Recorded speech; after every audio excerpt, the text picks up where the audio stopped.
Good to see everybody. It's an exciting time of year, obviously going into the first game, a little over 48 hours out. Just our first opportunity as a football program, our first opportunity as a city, as a university to own the night. We've been talking about that all off season. I think that's a really, really important thing. Just when we talk about what we want game day environment to be here, what we want the atmosphere to be like. I know that our administration has been incredibly diligent. I know a lot of you had a chance to taste the new food and kind of what they're stepping into in terms of what they're providing our fans in terms of food options on game day. I think that's an important part of it.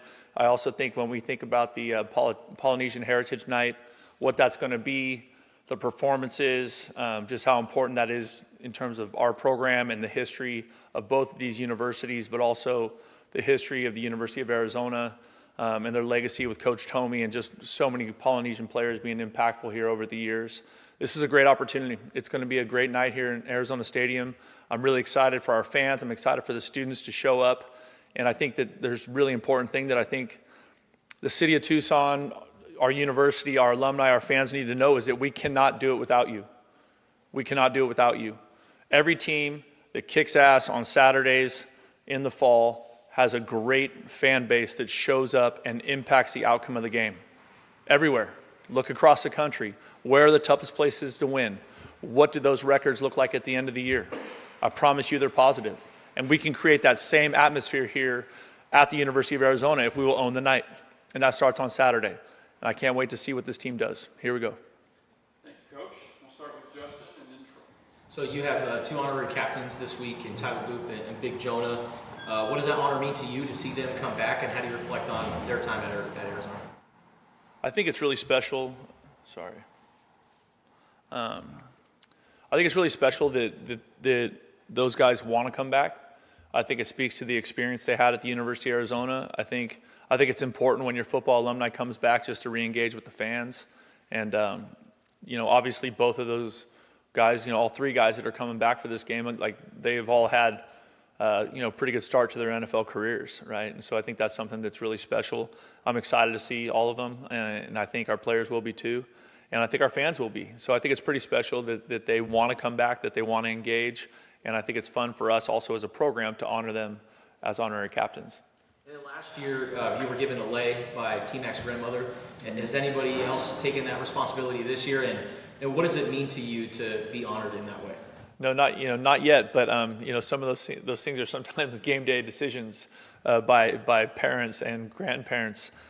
For me, it's an incredible honor. And I know it was something that was a little bit of a lightning rod with our fan base. But I felt like I was in a position, anytime someone of that culture honors me with giving me a lei, it is humbling. And it is to know that I am loved and appreciated or thought highly enough for them to take the time to do that, I think is really, really special. And so I never wanted to disrespect that. And that's why that was an important thing for me. Troy and then David. In terms of team captains, do you expect that maybe to be released soon? Are you guys rolling with the usual team captain method or this season? Yeah, so I can tell you right now for sure for this one, the first group going out there will be Noah, Trey, and Genesis. And then there'll be a player to be named later that'll be added to that group. David and then Brian. Coach, just looking at Hawaii on the offensive side, tremendous receiver and Ofele Ashlock. What do you see in him? Well, I think that they've done a really good job, in what they do. And I know that's something that, Timmy's been working on, kind of, getting back to his roots of more run and shoot, kind of thoughts in terms of what they want to do schematically. But the receivers are explosive, you know what I mean? And that scheme, lends itself to that kind of performance. And I think when you combine that with how well their quarterback's playing, how tough he is, I think they become really difficult to defend. And a pretty good defensive man on the opposite side in Dennis Thurman that's kind of rolling with them. What's that scheme like, that 4-2-5, and what type of problems does that present for you? Well, I think when you watch them play, they play extremely hard. And I think that's something that has kind of been historically true about good Hawaii teams.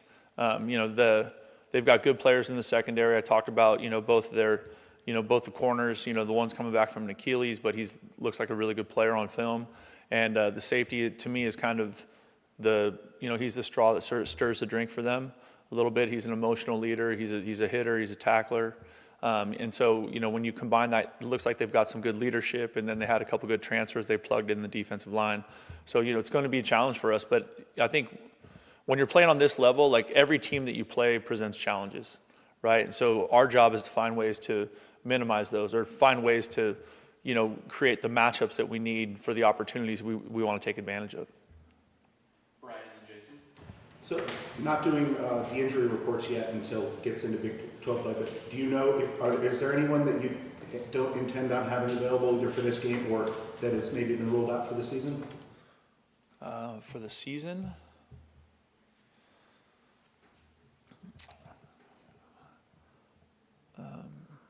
That's a really good question. For the season, I don't know who that would be right now. I think a couple of those guys are still recovering from surgeries that they had in the off season. So Rhino, is making his way back, but he's not all the way back. But I'm trying to think if there's anybody for the season. I don't think we have anybody for the season yet. But I think the reporting thing is going to be good. I think people are going to.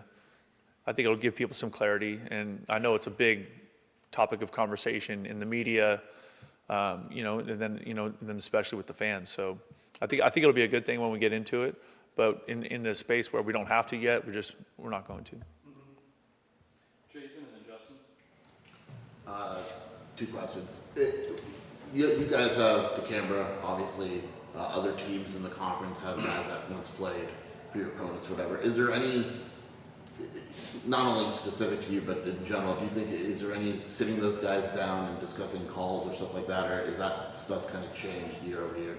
Like, I think when that happens, because it happens to all of us, you know what I mean, where you have players that played for your program the year before that go and, get paid more money or take another opportunity somewhere else. So I think everybody changes all their calls and all their stuff, as they go. And because rosters change over so much, there's not a ton of carryover personnel-wise year in and year out with who you're playing against. I mean, there's some, but not a ton. So I think you guys mentioned it last time I was here. We were just looking at the depth chart that we put out, just how many new players or first-year players in the program are on the depth chart. So I think that changes. I think having been through this with players before, like going and playing against the team that they played for, I think the biggest thing for KD and for our players is to just play good football and do their job. You know what I mean? Do their job. We don't need anybody to be Superman. We just need people to do their job and do it with red line. And then throughout practice, throughout camp, it's more of a wide range of things you guys focus on. I assume it's a lot more narrow this week. How do you think the team has responded to kind of the narrative? I think we've had a great week of practice. And I think as the game plan tightens up, obviously we still have to practice tonight, but I think as the game plan tightens up and guys get really comfortable and settle in, I'm excited to see practice tonight. Right? We're going to be in the stadium. I'm excited about that. I'm excited to be under the lights. I'm excited to be playing in the arena and the surface that we're going to play on, in a couple days. And so I think it's going to be really beneficial for them. Justin and David. How would you compare the experience or the feeling you had in the season opener last year compared to this year? Well, that's a good question. I think in both situations I was really excited. Like, I'm really excited. I think this team, we know the players better. We've spent more time with them. We feel like our culture is like more ingrained. Guys have a much better understanding of red line, much better understanding of what our expectations are for them. And I think that part feels better. You know what I mean? So I think it definitely feels, more comfortable. We're more used to it. We know how game day looks like. We know where we're going to stay. Like kind of the operation of it obviously feels more comfortable. But I'm excited to see our team play. David. Taking T-Mac out of the picture, Coach, you mentioned obviously the celebration of Polynesian culture. Who's the best Polynesian player that you played with and the best Polynesian player you've coached? Oh, that's a good question. I know the best Polynesian player I've coached, taking T-Mac out of the equation, and his name is Junior Fehoko. And he was a defensive end at San Jose State. He was an all-conference. He was the Mountain West defensive player of the year. He was a fourth-round draft pick. He was unbelievable. Best Polynesian player that I played with, that's a good question. Trying to think. It was probably a guy named, I'm guessing, I think it's Saleh Asaya, who I played with at UCLA. Great guy, big, just huge mountain of a man, big smile, big heart. He sadly passed away a couple years ago, but just a great human being. He played defensive line for us there, but then when he got to the NFL, they made him an offensive lineman. So I think he's probably the best one I played with. Maybe him or Arnold Ale. Arnold was older than me, so I was only with him for a year, but he was like a defensive end, outside linebacker guy. He was a badass. Like he tried to rip your head off on a scout team, you know. But yeah, so those would be the two that come to mind quickly. That's a great question. Thank you. Those are good memories for me. Getting my head ripped off by Arnold Ale as a 165-pound freshman in college. So every coach has their own kind of recipe to success. What was Dick Tomey's recipe in your opinion? Wow. God, that's a 3-hour conversation. There were so many things about Coach Tomey. I think what Coach Tomey did best is he really had an uncanny ability to really kind of reach into every player's soul and get the most out of them. Like he was really fantastic at building connection. And I thought his teams always played so hard, whether I was playing against him or I was coaching for him. I just thought that was always like something that he was really, really unique at. He was a guy that would keep it simple, and you know, his keys to victory are probably just burned into every former, you know, Wildcat or Rainbow Warrior or San Jose State Spartan that ever played for him. But I think that was really, like, he was great at keeping it simple and getting the best out of the people that played for him and the people that worked for him. The battles between San Jose State and Hawaii, was it the Dick Tomey Bowl, or what was like kind of the? We played for the Dick Tomey Trophy, which was a really cool thing. It started our second year there, and so it was a trophy that traveled with the winner, that went back and forth, and it was really a special thing. I think because of his history, and also those teams being in the conference, you know, they played each other every year, which was a great part of it, you know. And so the trophy was going to trade hands every year, you know what I mean, with conference realignment and shuffling to those conferences. Now, I don't think they play every year. I think it's kind of which is too bad because it was a cool thing. Brian? Well, on that note, could you ever see an opportunity to do something like that between Arizona and Hawaii? I think that's the problem, is that like schedules are done so far in advance. You know, I think they come back on the schedule. I think we go out there in 2 years. Is that right? 29. Okay, so longer than that. So I think that's a little bit of the problem. Like I think those trophies are cool and everyone has fun with them, and I think they're neat things. And because we had one also with Fresno, which was a cool thing. Obviously, we have the one here. We have the Territorial Cup, which is awesome. So I think those things are fun. But I think they need to be in conference for them to. The thing needs to change hands every year, you know, or it needs to be played for every year. It's a better way to say it. We'll finish up with Justin. And what did that mean the first time that you had won the Dick Tomey Trophy? It was special for me. You know, the first time we played for it, we lost. We lost in a 42-40 game. There was not a single punt. Correct, Ben? Have you ever been in a game like that? Not a single punt. It was crazy. And it was like it was special for me because like Coach was such a special guy to me.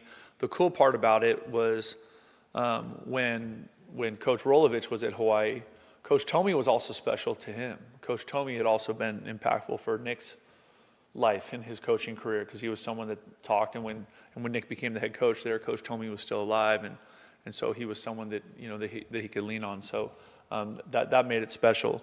And then but just I think the trophy was really cool, and it felt good because we were able to get it and hold on to it for a while. And of course, you know. And you saw it every day. You know, you go in the facility, you saw it every day. So that was like that was awesome. So you're always, at that last thing, we were always trying to, we wanted that. We wanted the Valley Trophy, which was Fresno versus San Jose.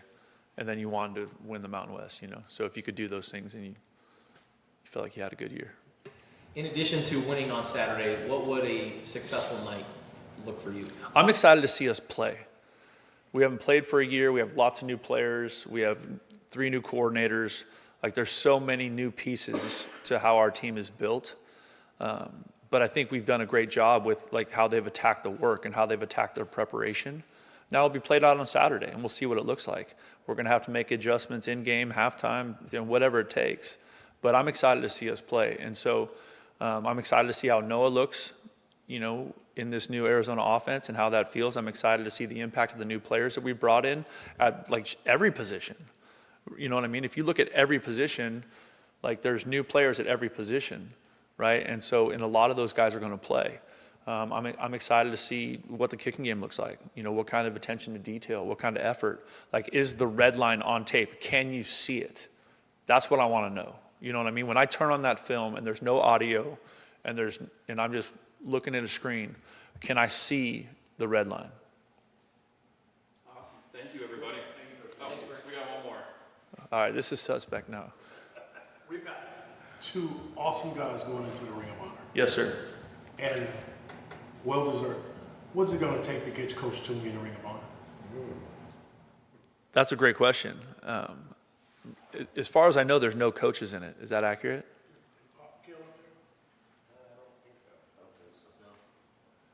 So Ricky, I love you.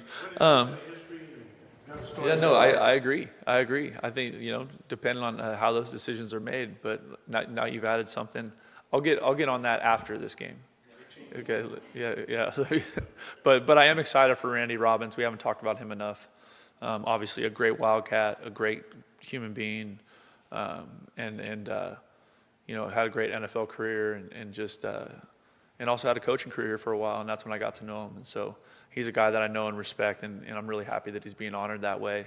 And then I think T-Mac just continues to be an awesome, he spoke to, when we told him that he was going in the Ring of Honor, we had him on FaceTime and he talked to all the receivers, and it's just it was a really cool moment because Coach Wade said, why don't you leave? You got to give these guys something. You got to and so T-Mac being such a giving soul, it was just really special. That he wants to come back. He wants to stay engaged. He's around. He's a first-round pick, but he's still not afraid to walk into the facility, in flip-flops and board shorts and a tank top. And you know what I mean? He's just, it's a great thing when those guys keep coming back. And so I think it's really special that both those guys are being put into the Ring of Honor, and hopefully, in the years to come, we'll add a lot more. All right. Thank you, everybody. Bear down. Thanks, Brian.